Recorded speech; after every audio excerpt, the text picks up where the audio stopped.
अधूरी शादी एपिसोड 3। कमरे में उदास बैठे हुए माही अपने बीते दिनों के बारे में सोच रही थी। वह अपने बाबा उमाकांत जी के साथ लखनऊ में अपने छोटे से घर में खुशी से रह रही थी। उमाकांत जी एक प्राइमरी स्कूल के टीचर थे। माही की मां नहीं थी।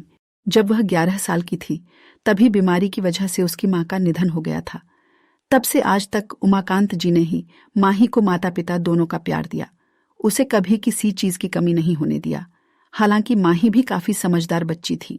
उसे जो मिल जाता उसी में खुश रहती और बच्चों की तरह कभी किसी चीज की फरमाइश नहीं करती। पढ़ाई में काफी तेज थी। 12वीं में वह पूरे जिले में टॉप की थी। उतनी ही वह सुंदर और गुणी थी। उम्र के साथ साथ उसकी सुंदरता और भी बढ़ गई थी। जो भी उसे एक बार देखता बस देखता ही रह जाता।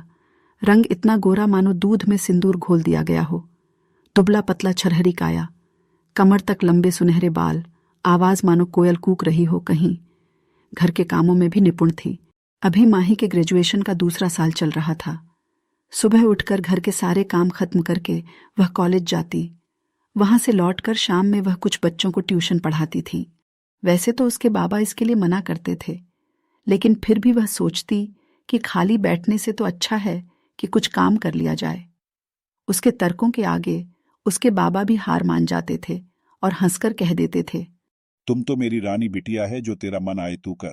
एक दिन माही को उसके बाबा बहुत खुश नजर आए। माही, क्या बात है बाबा, आज आप बहुत खुश नजर आ रहे हैं। उमाकांत जी। अरे आ गई बेटा, बैठ, तुझे कुछ बताना है। माही उनके पास बैठ गई। बोलो बाबा, क्या बात है। बेटा, मेरे स्कूल में वर्मा सर हैं, तुम उनसे मिली हो ना? हाँ बाबा। उन्होंने अपने बेटे के लिए तुम्हारा हाथ मांगा है। एक ही बेटा है, सरकारी नौकरी करता है। पर बाबा, अभी तो मेरी पढ़ाई भी पूरी नहीं हुई है। बेटा, उनको तुम्हारी पढ़ाई से कोई ऐतराज नहीं है। बाबा। बेटा, मेरी तबीयत भी अब ठीक नहीं रहती है। अपनी जिंदगी में ही तुझे दुल्हन बने देखना चाहता हूँ।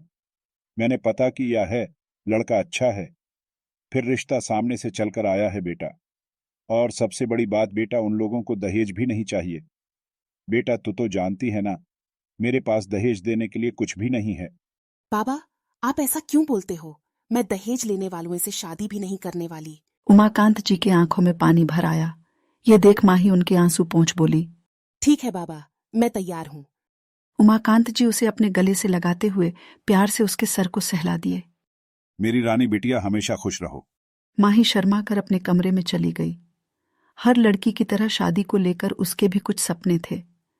बचपन में माँ उसे कहा करती थी कि एक दिन घोड़े पर सवार होकर उसका राजकुमार आएगा और उसे अपने साथ ले जाएगा।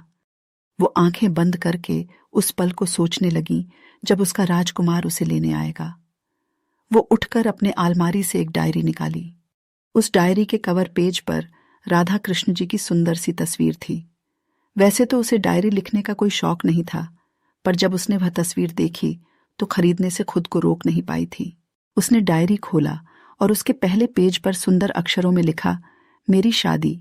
उसने तय किया कि अपनी शादी से रिलेटेड यादगार पलों को वह इसमें लिखेंगी। क्या कार्तिक मान लेगा इस शादी को?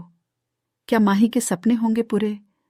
जानने के लिए बने रहिए हमारे साथ अधूरी शादी एपिसोड 4 के लिए हर शनिवार और रविवार सिर्फ आपके अपने चैनल कहानियां पर। अगर आपको हमारी कहानी पसंद आ रही हो तो please like, share and subscribe करें हमारे चैनल कहानियां को और कमेंट करके ज़रूर बताएं कि आपको क्या लगता है, कार्तिक माही को अपना लेगा? कब तक कार्तिक इस शादी से भागता रहेगा?